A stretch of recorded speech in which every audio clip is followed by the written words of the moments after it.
Saludamos al economista Andrés Ugalde, él es académico, fue concejal del Cantón Cuenca.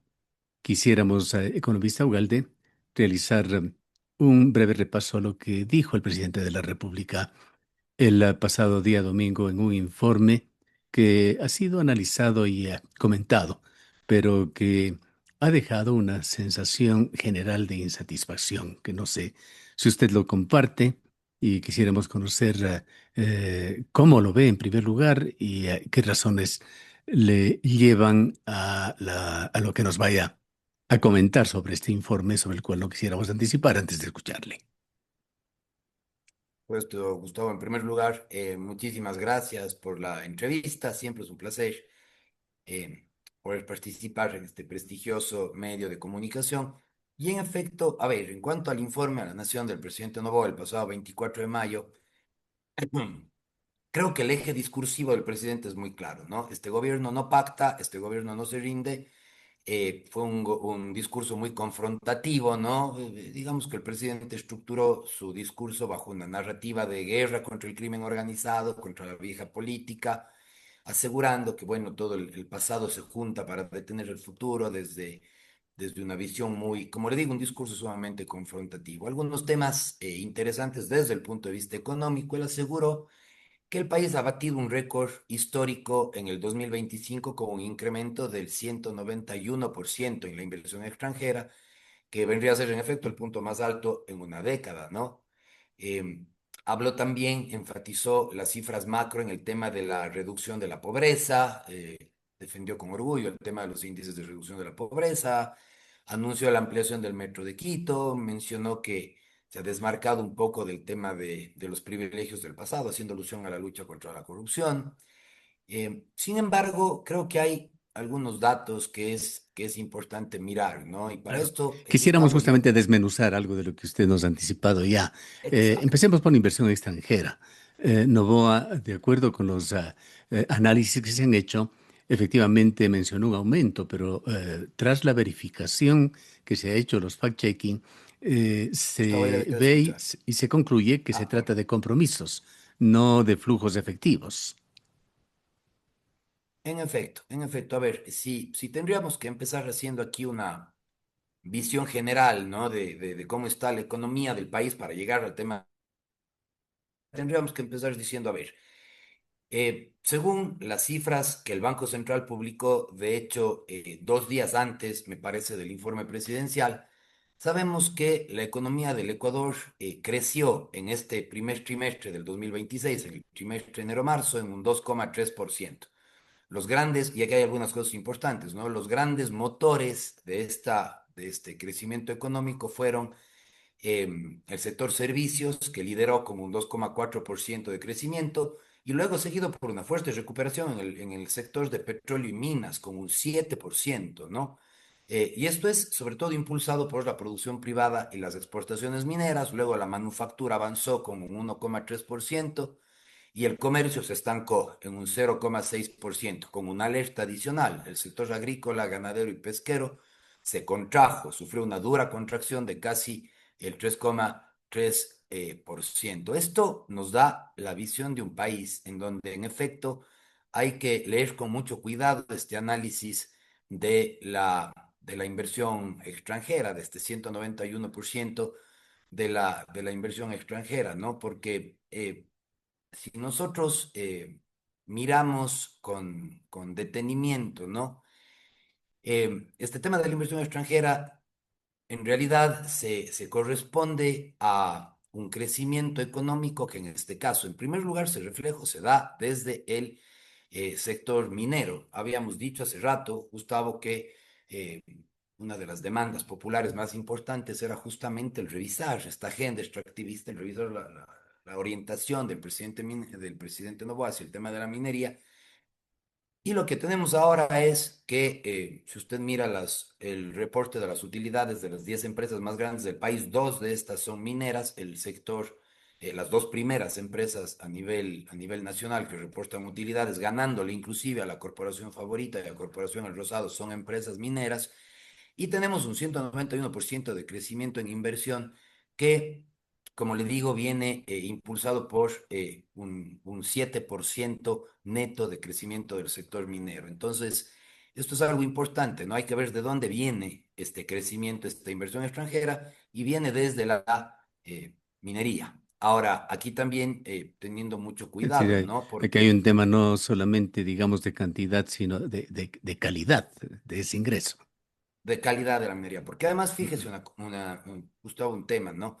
La inflación anual del Ecuador se ubica en el 2,6%, con una inflación acumulada del 1,23%, lo que parecería así una cifra controlada económicamente hablando, pero en realidad refleja un estancamiento del consumo interno.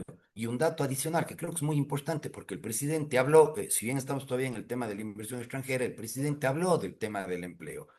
Y si nosotros miramos el termómetro laboral y social, Gustavo, el salario básico unificado para este 2026 sigue fijado en el $482, el empleo adecuado sube ligeramente del 34,2% o sea, sube ligeramente del 34,2 al 34,7%, mientras que el desempleo sigue estando en un 4%, el subempleo un 20%. El Entonces empleo aquí el dato de adecuado fondo, lo en la alarmante, práctica está estancado. en la práctica está estancado. Entonces aquí lo más alarmante es que de cada 6 de cada 10 trabajadores ecuatorianos siguen atrapados en la informalidad, siguen atrapados en el subempleo, sobreviviendo con ingresos promedios que se estiman que rondan los $200 mensuales. Entonces el asunto aquí, Gustavo, es que el crecimiento del 2,3% que se anuncia en el papel no se siente en la mesa de los ciudadanos, ¿no? Entre los datos que el presidente da, además aquí hay algo muy importante, ¿no?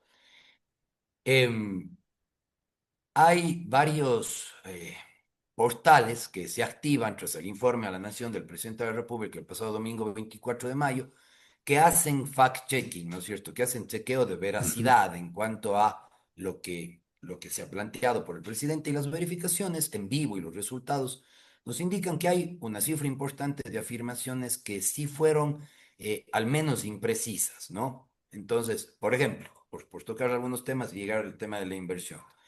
El presidente había anunciado una supuesta recuperación histórica del empleo adecuado, ¿no es cierto? Había dicho que el empleo había subido de manera importante, cuando en realidad, si uno mira los datos del INEC al desnudo, los datos del INEC que están publicados, el empleo adecuado pasa del 35,2% al 35,7%, es decir, aumenta 0,5 puntos porcentuales, que eso estadísticamente el mismo INEC aclara en sus reportes que este microincremento del empleo no es estadísticamente significativo. Si está en el 0,5% está dentro del margen de error. Entonces, lo que se mostró en realidad como un crecimiento del empleo, en realidad en el país tiene un estancamiento el tema del empleo. Si quiere usted algún otro tema, ¿no? Uno de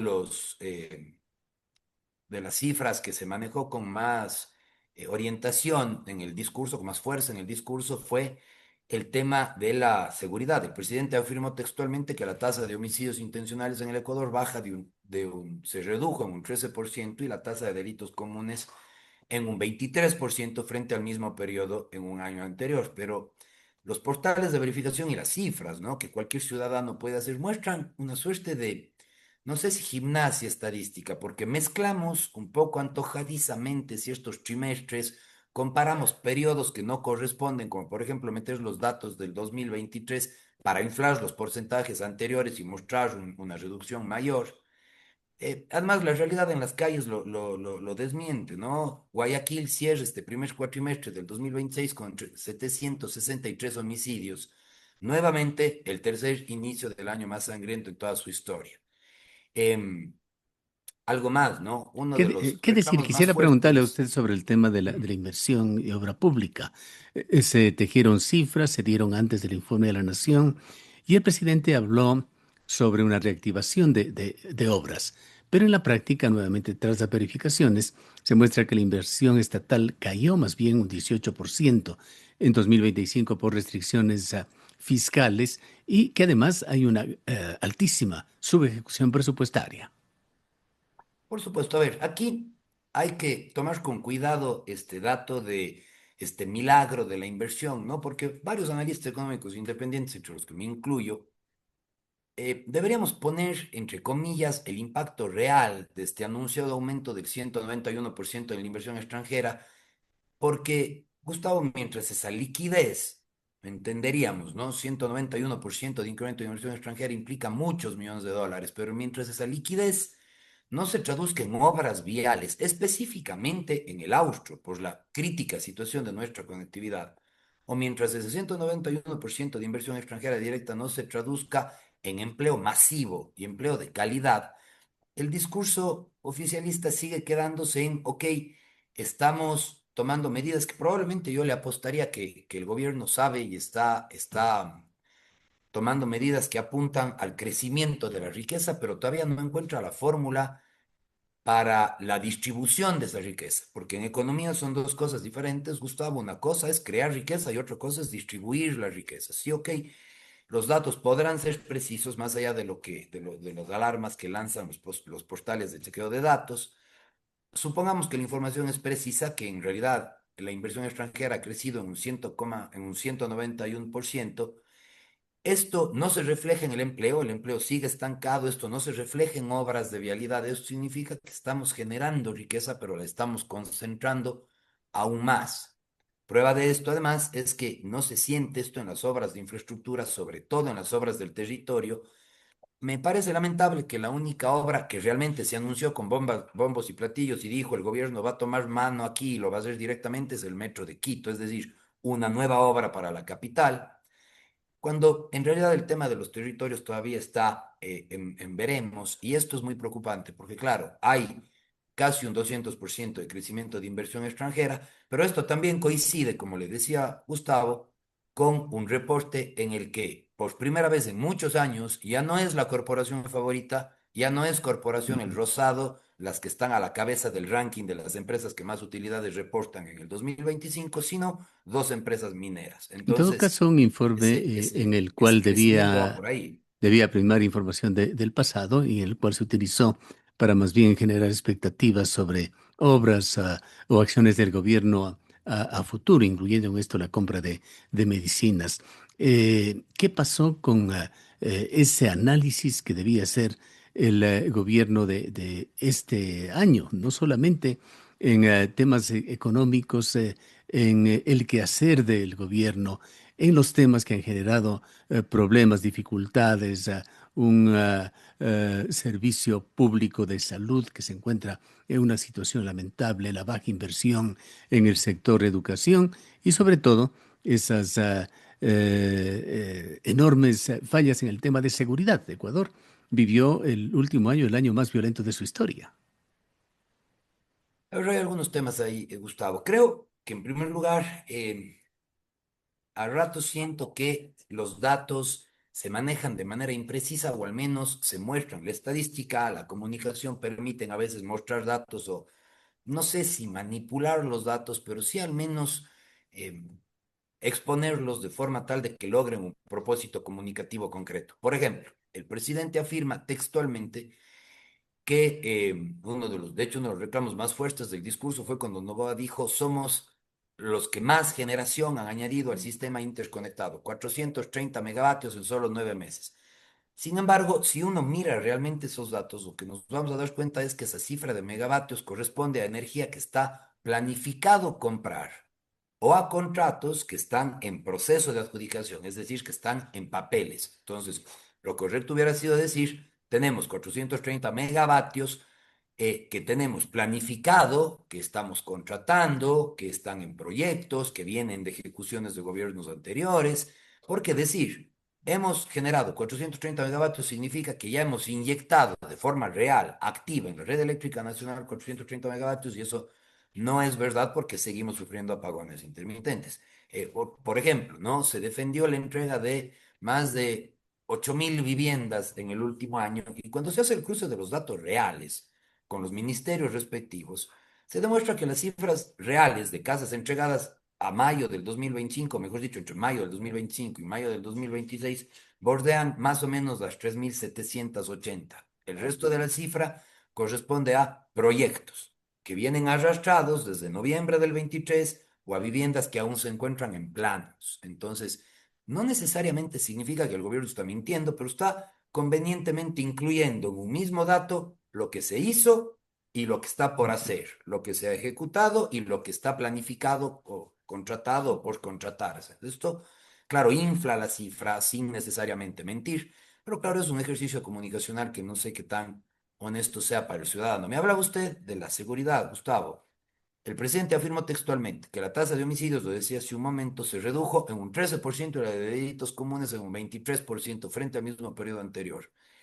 En realidad, lo que se hizo aquí es mezclar algunos trimestres de manera un poco forzada, comparamos periodos que no correspondían, metimos datos del 2023 para inflar las cifras anteriores y claro, nuevamente, la realidad en las calles es la misma, ¿no? El dato más certero que tenemos, Guayaquil cierra este primer cuatrimestre con 763 homicidios, consolidándose nuevamente por tercera vez como el inicio del año más sangriento de la historia de Guayaquil. Y por supuesto, esto tiene un reflejo importante a nivel nacional. Entonces, creo que lo importante aquí es que dentro del discurso del presidente Noboa y de la rendición de cuentas, en primer lugar vivimos un país, Gustavo, con una polarización al límite. El ambiente en la Asamblea Nacional reflejó una fractura política, el bloque de la Revolución Ciudadana mantuvo una postura de rechazo absoluto, catalogó el informe como un espectáculo de marketing,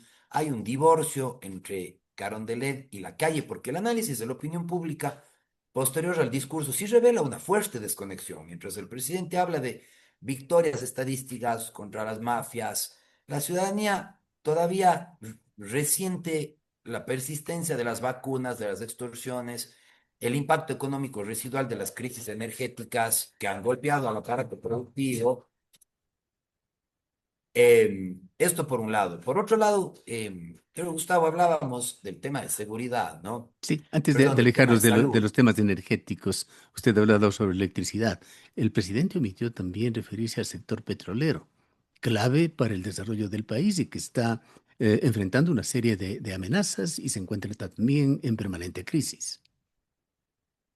A ver, creo que todo el sector de energía, minas, petróleo es un sector que está en permanente crisis, ¿no? Y si algo necesitamos aquí es precisamente encontrar una forma de planificar el tema estructuralmente hacia adelante, pero en realidad usando las cifras correctas, ¿no? Cierto es, esto no se le puede negar, que el sector propiamente, ¿no? Del petróleo y las minas es el que más crece un 7,2%, ¿no? Pero claro, esto es un crecimiento que refleja también una recuperación, es decir, este crecimiento recupera un 3% negativo anterior y le suma un 4% positivo. Ahora, lo que suma un 7%, pero esto es impulsado además por la producción privada, por exportaciones mineras. El sector petrolero está estancado. La manufactura, Gustavo, avanza un 1%. El comercio del país se estanca en un 0%, en un 0,6%. El sector ganadero y pesquero, que yo siempre me enfoco a este porque es el que más empleos genera, se contrae. Se contrae en un cerca de 3%, acumulando casi 6 meses a la baja, debido a que a la desaceleración, sí, de la demanda internacional del cacao, pero también a los mercados domésticos. Realizando una breve Entonces, síntesis, el pues el mismo hecho de tiempo tener una inflación, se nos perdón. agota, economista Ugal, del tiempo. ¿Mm? Quisiera darle a conocer la percepción que tengo luego de escucharle a usted de que el discurso presidencial usó cifras reales, en unos casos inexactas, seleccionadas un poco al azar o al acomodo, en otras, pero que han dejado un informe sin mayor contexto. Lo que se intentó, evidentemente, fue proyectar una imagen de recuperación, pero esta no coincide con la situación estructural del país, con el sentir, con la visión de la gente. Gustavo, además hay áreas críticas que creo que se deben de tocar. No quiero dejar por alto un tema que usted tocó hace un minuto y es importante. Por ejemplo, el tema de, a ver, cómo ciertas decisiones políticas van afectando también estructuralmente a la economía. Tenemos declarado una guerra arancelaria con Colombia. Y ahí, por ejemplo, entramos en un absurdo económico. Gustavo, usted lo ha dicho hace un minuto y yo coincido. El sector de la salud en el Ecuador está colapsado. Si usted este rato va a las farmacias, a los hospitales públicos, Gustavo, no hay ibuprofeno, no tienen aspirina, no tienen suero, no tienen nada. Y mientras esto sucede, le hemos declarado una guerra arancelaria a Colombia, que es el país del que importábamos nuestros medicamentos. Entonces, cuando uno se pone a pensar, yo uso esto como un ejemplo, cuando uno se pone a pensar en el impacto que esto tiene en el ciudadano, un ciudadano de a pie, que ya está complicado con el tema de la salud y que ahora por una guerra arancelaria con Colombia que responde a una suerte de diplomacia, de alineamiento con los Estados Unidos, que no responde a un tema real, este ciudadano sufre más porque ahora tiene menos medicinas y más caras. Le sumo a esto la reducción en el subsidio al diésel y a los combustibles. Le sumo a esto desde el año pasado el incremento del IVA al 15%, que dijeron que no iba a afectar a la canasta básica, pero en realidad sí afecta. 300 de los 360 productos de la canasta básica aproximadamente graban IVA. Todo esto va configurando va sumando, va generando un efecto aditivo que se va sintiendo en el bolsillo del ciudadano, que cada vez tiene menos poder adquisitivo, que cada vez está más complicado. Por otro lado, tenemos al crecimiento del empleo que sigue estancado, y esto, Gustavo, lo dicen todos los libros de economía del mundo. Mientras no se recupere el empleo, no se recupera la seguridad, porque el desempleo y la violencia son dos variables altamente correlacionadas aquí o Bien, en cualquier país del mundo. Entonces, mientras sigamos sobre esta lógica, claro, estas cifras de crecimiento de 2,5%, de 3%, de inversión del 191% no se sienten en la mesa de los bien. ciudadanos. Y Terminemos esto es quizá uno de los grandes con efectos. una calificación cuantitativa en una escala de 1 a 10. ¿Cómo calificaría usted la calidad del informe presidencial? Bueno, no me atrevería, Gustavo, a dar una calificación de 1 a 10. Creo que necesitaríamos más elementos para Qué evaluar. grado de satisfacción Pero le... lo que sí le puedo decir es que creo, no me atrevería a calificar de mentiras el informe presidencial, pero sí creo que estuvo lleno de imprecisiones.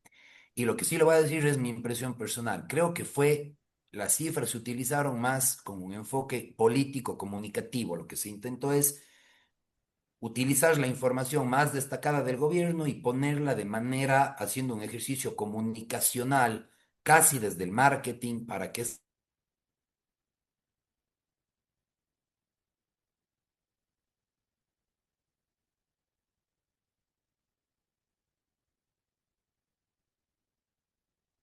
pero sí, sí podría decir que las cifras se